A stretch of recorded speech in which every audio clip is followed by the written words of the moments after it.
Welcome to The Warp. I'm Jack Rita. Today I'm going to be talking to you about the two micro expansions for Space Hulk Death Angel. These are from Fantasy Flight Games, and this is part of their new print-on-demand service where they are putting out small card-based expansions for games that probably wouldn't see expansions. Space Hulk Death Angel is part of their Silver Line. It's a small boxed game. It's for 1 to 6 players. It's really a good game. I like it a lot, and I'm very glad to see an expansion for it. So let me talk a little bit about the expansion itself. There are two of them. One is the Death Angel Space Marine Pack 1, and the other one is the Death Angel Mission Pack 1. So the Space Marine Pack 1 comes with 2 additional squads, each with 2 cards. And these are the squads: Chaplain Raziel, Brother Metreon, and Brother Adron, and Brother Caphial, or however that's pronounced. Also with that is the 3 cards that each squad gets to play. And so you've got your move and activate, your support, and your attack cards that are part of that. And so some interesting abilities that come with it. For instance, one of the attacks is called Traumatic Blow. And when Chaplain Raziel attacks a swarm in this position, that swarm may not attack on this turn, which is pretty nice. Another one, Armor of Contempt. When defending, your Space Marines get +1 to their roll for each support token that's on their card. So that's nice. And each one of those cards has a number with a letter B after it. So some of those numbers are going to be the same. The numbers are going to be the same as the ones in the normal game. And if you have 2 numbers that come up that are the same, you do the one that doesn't have the B first, and then you do the one with the B. The other thing that comes with this pack is just a squad card for all of your squads, and this replaces the little tokens that come with it. So there's a squad card for each one of the squads, including the 2 that come in the mission pack. So these are nice, and it's a nice way to sort of signify who's playing with what squads. The other expansion is the mission pack. So the mission pack comes with several new locations.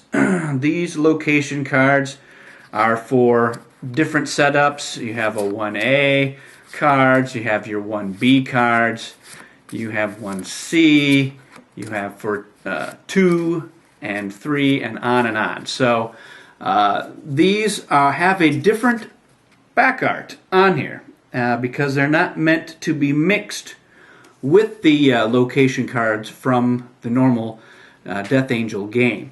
And I'll get to the why of that in just a moment. You're also going to get a new location, and that is the Hull Breach location. And what happens is when you're there, if you activate that location, you roll a die. And if you roll a skull, you slay a Gene Stealer at that location, and you can roll again. But if you roll a 0, then the Marine at that location has to discard a token, or he is slain himself. Finally, in this expansion, you get 4 of these Adrenal Gene Stealers, and these are some tough hombres because they have 2 different movement icons on them. Plus, when they attack, if they roll a 0, the swarm itself, it shifts formation and then attacks again. So it's a pretty nasty customer. So the deal with these cards for both packs is they do not have the same linen finish on them. It's a smooth, shinier finish on the normal cards, so it's obvious that these are not the same cards. These are also much thinner. They're a little thinner, not quite as thick a card stock as on the game. It is a pretty decent card stock, and the print is quite good. They're very good cards, but it is clear that they're not the same, which is why they're not meant to be mixed with the other cards. So everything that comes in both of these packs is really good. I think it's a great addition to a nifty little game, and it adds a lot more variety and a lot more that you can switch in and out in order to up your chances of winning. Very difficult game to win, but I like the new platoons there, the new squads. They're very good. They got some interesting abilities, and so it'll be fun to try to mix and match them with some of the other squads to really maximize your impact. The missions on the locations themselves also very challenging, and the Adrenal Gene Stealers are very tough. They don't go into blip piles. They only are activated by specific locations, so they're very difficult to beat. I'm a big fan of this print-on-demand service. I'm really hoping that they take real advantage of this and start putting out a lot of small card expansions for many of their games.